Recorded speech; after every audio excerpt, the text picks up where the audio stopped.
Hello, dear friends. Welcome to another study of the Spiritist magazine. Here we are. Another day, another opportunity for us to learn and grow together. Every Tuesday evening, we meet to discuss one of the articles from one of the issues of the Spiritist magazine. And this time, we have the wonderful spirit Scheila. And Scheila is going to tell us today about one article. Let me make sure we have it all quoted correctly. Instrument by Scheila. And this is an article that is published in the newest issue of the magazine, which is issue 64. Remember, you can visit spiritistmagazine.org to access all of the issues free of charge. You can access the link to the app for your mobile devices, your cell phone, your tablets. You can download the PDF version of the magazine. That's what we use here to study. And you can also learn about the magazine. There's a contact form if you'd like to speak with the editor-in-chief and or you'd like to volunteer. We are 100% volunteer endeavor. There's also a donation button and a link to the Facebook page of the magazine, which may be where you're watching this content. I hope you're well. So without further delay, let's share. I'm going to share my screen with you because that's what we use to study. So if you're watching this on YouTube, if you're listening to this, what we are showing here is a the screen share of the page of the Spiritist magazine is shown in my computer. The Spiritist magazine is a beautiful publication, very well done, and the thumbnails are going to be removed so that we can focus on the message at a time. This message was published in the book Spiritist Ideal by several spirit authors through the mediumship of Francisco Candido Xavier. And today's spirit is Scheila. Scheila will tell us, wherever you find yourself, thank the Lord for the instrument of purification. She says, nobody lives without it. So, friends, what are in our lives the instruments of purification that we have? Or reversely, what kind of instruments of purifications are we being in someone else's life? Remember, we can only control what we do, how we do things, how we react to things, but we also play a role in someone else's life. So let's think about this as we read. Oops. So, and she's saying here, we thank the Lord. Are we thankful to God for the opportunities that we have, even though they may be difficult for us to exist in this world in a sense where we are seeing so much going on around us during the planetary transition, right? So let's thank the Lord for the instruments of purification. So now Scheila is going to describe to you and I some instruments of purification. She says, here is the husband difficult to deal with. Beyond is the unpleasant presence wife and partner, right? And we can expand it a little bit to just not the husband and wife. So are we the husbands difficult to live with or the unpleasant wife? Or are we in the situations where our partners are that? There, the rebellious son, father, the irresponsible daughter. Today, it is the friend that surrendered to incomprehension. Tomorrow, the rough boss. Then it will be the distracted subordinate. Now, it is the companion that deserted. Later, it will be the opponent compelling you to affliction. Okay, so here we have all of these. I'm putting in one screen if I can. So, whatever you find yourself, thank the Lord for the instrument of purification. That's the first sentence of Scheila. And then she lists situations in our lives. No matter where we are today, we may have, excuse me, a family composition of a partner that may be difficult to deal with. She lists your husband, or an unpleasant presence of a wife, a rebellious son, a irresponsible daughter. Remember, in order to reincarnate on the earth, we have to be brought into under the guidance of the superior spirits with planning, so on and so forth, into a family nuclei. Perhaps you decided also to create your own form, your own family.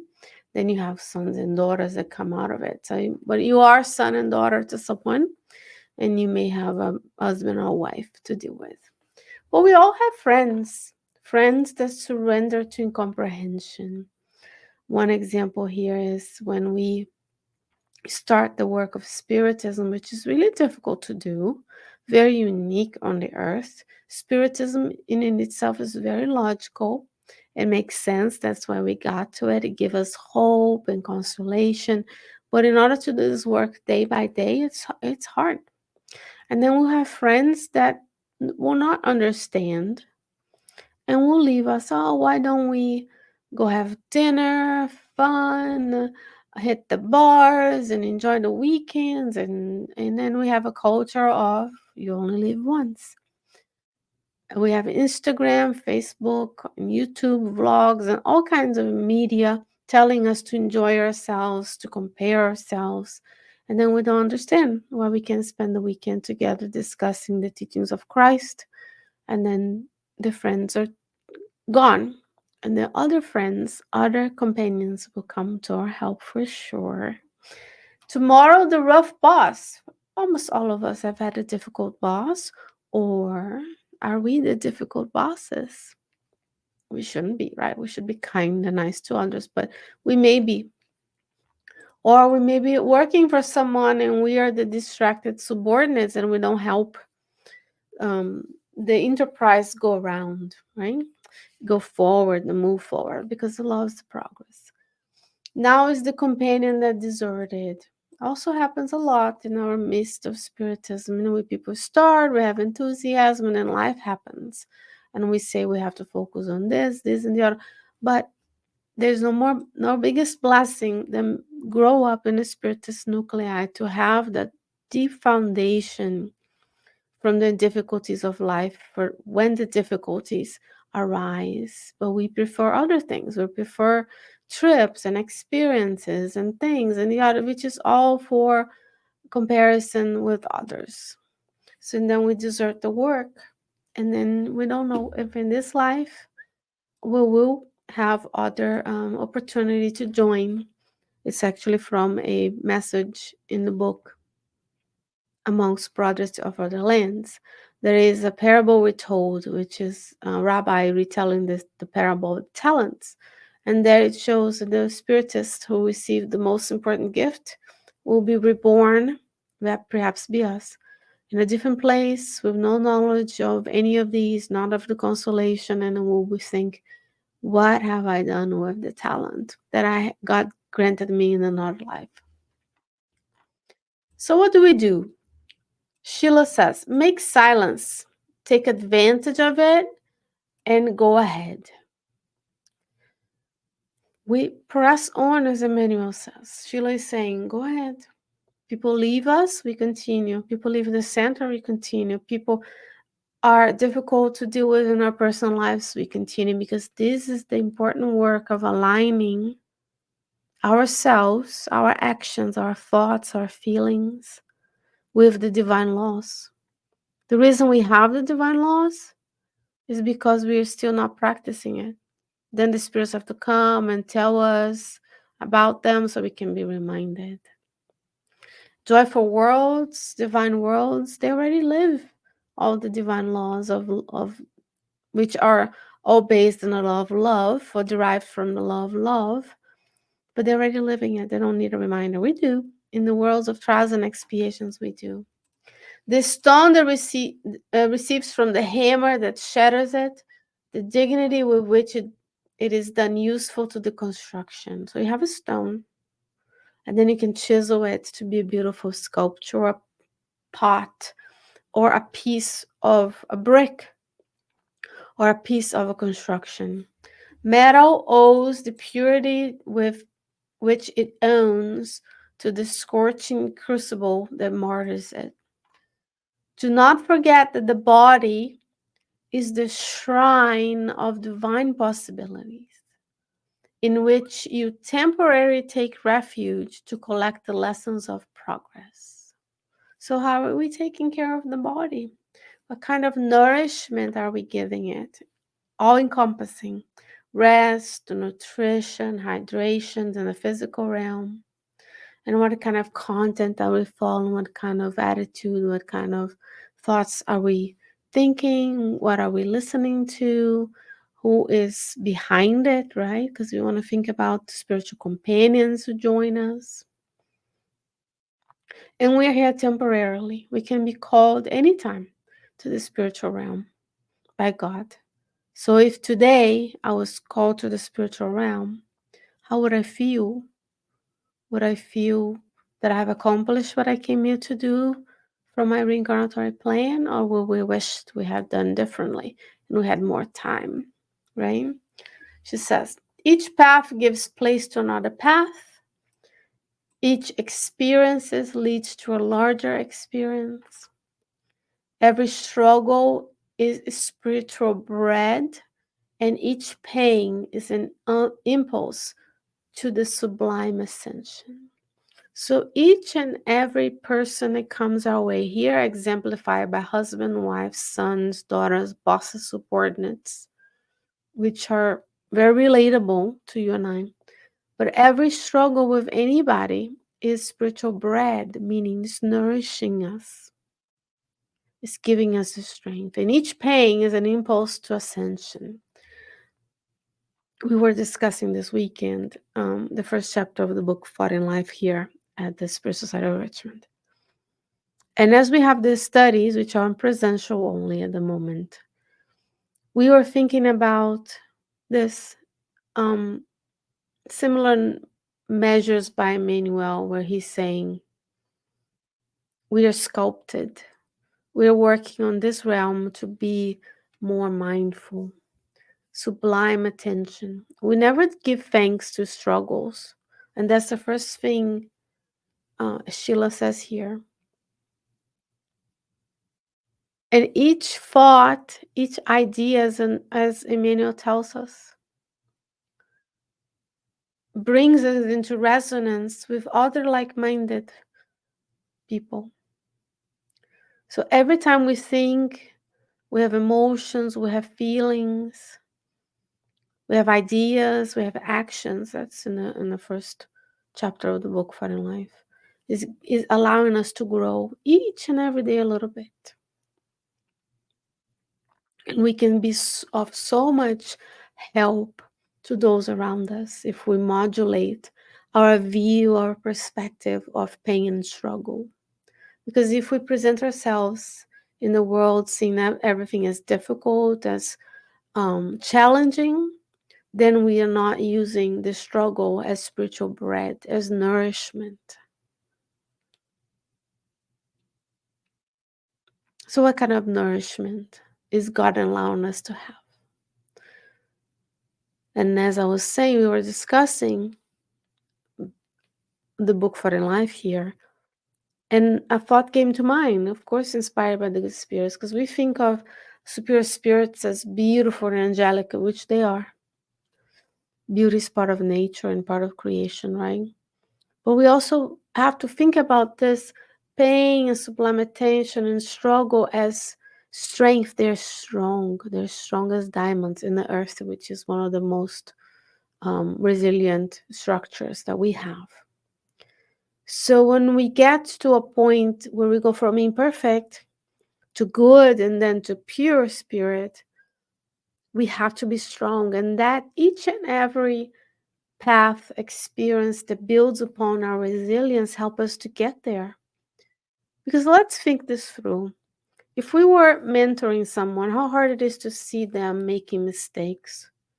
You give the counseling, you present the data, and they go and do it. The same with our mentors and guides. You have to be strong to be able to not intervene, because as humans, we tend to will intervene. So these sublime attentions happen one step at a time, one thought at a time, one prayer at a time, one decision at a time. Each struggle can nourish us, and each pain can help us, can propel us to sublime ascension. She says, and that she is Scheila, says, therefore, let us learn to hoard the talent of life, respecting the teachings that the world imposes on us, in the certainty that between humility and work, we will reach one day the the summits of eternal glory. So, friends, it boils down to humility and work. We know where we are. We make an inventory, as St. Augustine says in the book, Spirit's Book, question 919. We make an inventory. What did I think? What did I do? Who I interacted with? And then we are humble to say, these are the things that I already accomplished. These are the things I want to work on. And humble to pray and ask God for support and help so that we can improve, so that we can learn, so that we can grow. As I said in the beginning, this message is from Scheila. The article is from the book Spiritist Ideal by several spirit authors through the medium Chico Xavier. The program is a Spiritist magazine program, and we are here every Tuesday evening.